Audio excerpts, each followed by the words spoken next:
Hello all, this is the Handy Homesteader from the Handy Homestead, and I just wanted to continue the video series on how to start a homestead. And this is looking at it from a perspective how to start cheap and how to start when you don't have much land.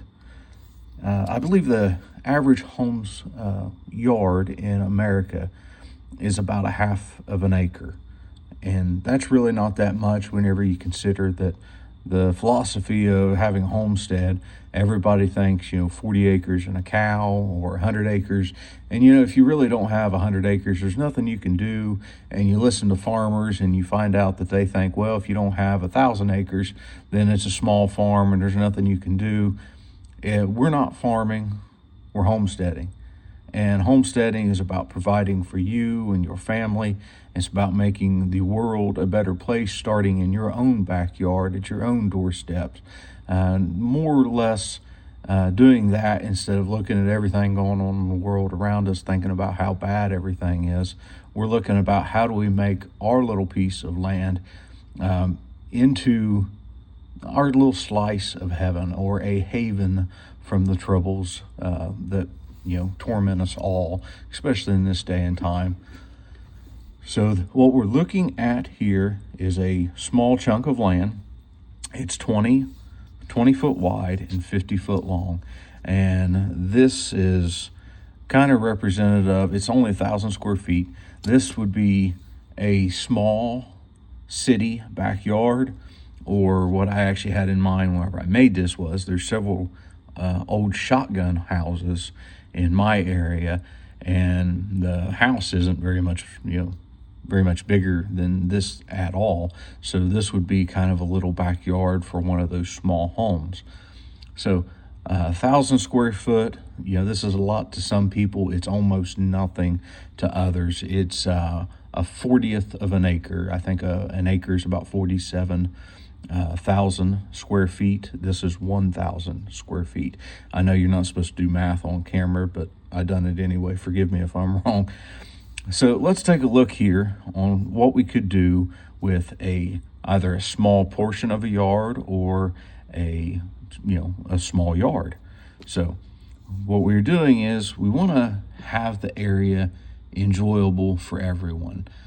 Usually what happens is one person in the couple or in the family unit is just super excited to have a homestead, and they want this and they want that, and we just kind of drive everybody else crazy. So what we are looking at here, I have set aside a pretty good portion of this area, and it's for the family. It's for recreational, it's for enjoyment. This is 12 by 14. You can make it whatever size fits you, but this is the way I drew it up. It's a 12 by 14. You could have a fire pit with some chairs around it. You could have a grill. You could have a swing set. If you have children, you could make it into a little fenced-in area that you could put the kids in while you're working over in here, so that they can play in that area and not be damaging all these garden beds and things. So you can use your imagination. That's part of what makes your homestead that actually belongs to you. You can make something that no one else has. But this, use this design if you can. Hopefully it gives you some inspiration. It's about 20 degrees where I'm at, so this is kind of how I get through the winter time. Is I think about what I'm going to plant, where I'm going to plant it, and how I'm going to improve my area. So hopefully somebody else may be in that situation, and this will give you some thought processes that you can look at for your own area. So I did include that is a 3 foot wide path through your whole backyard, and you could get away. You could do it a little smaller. You could do 2 foot. But what usually ends up happening is the space is just, the pathway is just too small. And if it's uncomfortable, you're less likely to take care of it. So you want this to be ample room out in through here for you to go and be able to enjoy your work area as you work on your homestead and make it into what you would have it to be. So 3 foot wide path all along there, nice setting area. These are all garden beds. Now, I envision raised garden beds that you could build or buy, but you can do it however you want. But these are roughly 3 foot by 5 foot areas, and 3 foot wide gives you enough room that you can access on either side and only have to reach 1.5 feet in. And that's not too hard on your back. All my beds at the house are, 3 foot wide. And I think standard in market gardens, a lot of those are 30 inches or 3 foot, so that they don't have to reach too far in. If you could build them 6 foot wide, but you'd never be able to reach all the way in, and if you did, you wouldn't enjoy that experience. So I have 12 beds here that are 3 foot by 5 foot, and that's 180 square foot of gardening space. And all these little apples, I'm envisioning fruit trees, and you could plant shade trees. It's not uncommon to have shade trees in small yards in town. I think they're very nice, they're very pretty, but if I'm going to start from scratch, I'm going to go with something that'll produce. So I'm going to go with apple, pear, peach. You might plant some sort of a nut tree that'll produce a nut that you can eat and harvest. If you're down south in Florida or something, you may go with an orange tree, something like that. And if trees aren't your thing, and they do take a while to get established, you're looking at 5 years before it's going to produce. What you could do is, in towns, many times you have fences, and those fences are 6 or 8 foot tall. So what you could do is you could get some cattle panels and build you a nice grape arbor in through here. And in the summertime, those grapes are going to all leaf out, and that's going to provide not only produce, but sanctuary for your garden area and your little homestead. And you and probably the neighbor could benefit from those grapes that they reach over and steal off of you.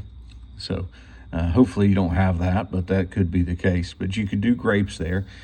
So I've got 6 trees planned here for this design.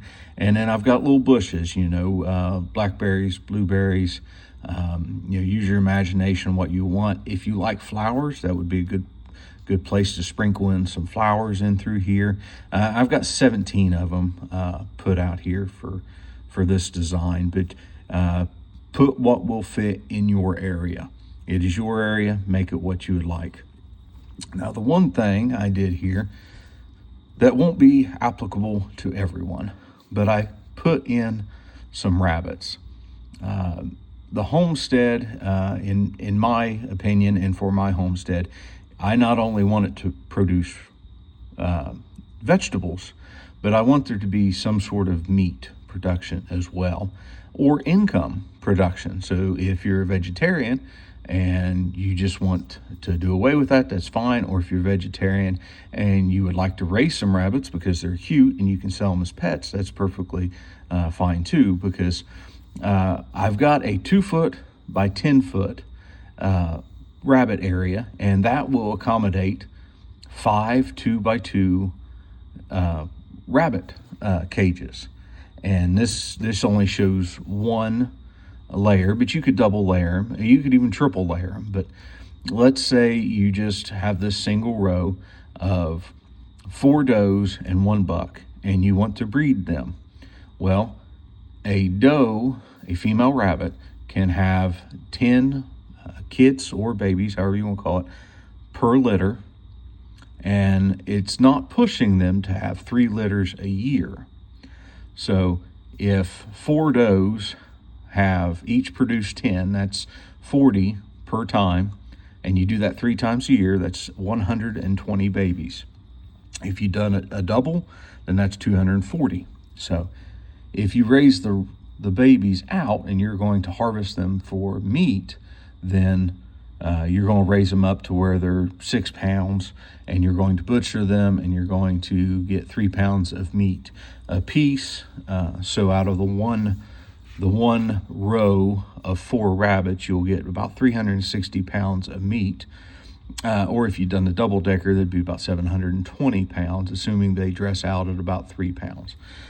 And if that is not your taste, that's perfectly fine. I don't fault you if you don't want to eat rabbit meat. They are beautiful creatures. They also have claws and will claw you really bad if you're not careful. But if you're living in town, you have a interesting opportunity that's not afforded to us that live in the country, and that is you have a large market of people, access to them close by, that country folks don't have. And what you could do, if you did not want to eat them, you could still do all this, still produce them, still have 120 babies a year, and sell them for $10 a piece, and that would be $1,200 a year, just from those 5 rabbits on your homestead. And if you did that at $1,200 a year, you could pretty much pay for all of this. And maybe in 2 years' time, you'd pay for all this, all nice raised metal garden beds. And you see here I have 3 55-gallon drums.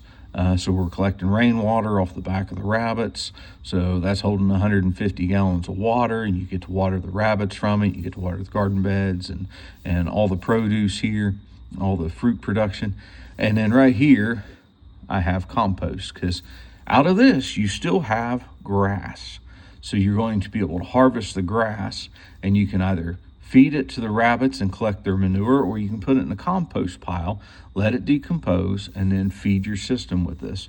So the good thing about rabbits, opposed to chickens, opposed to pigs, is that they are small, they are quiet, and you can harvest almost 100% of what they need to eat to survive on your homestead. So this is my thoughts on a small 1,000-square-foot homestead that you can enjoy. I hope it helps. I intend to do another video about 1/4 of an acre. So thank you much. Bye.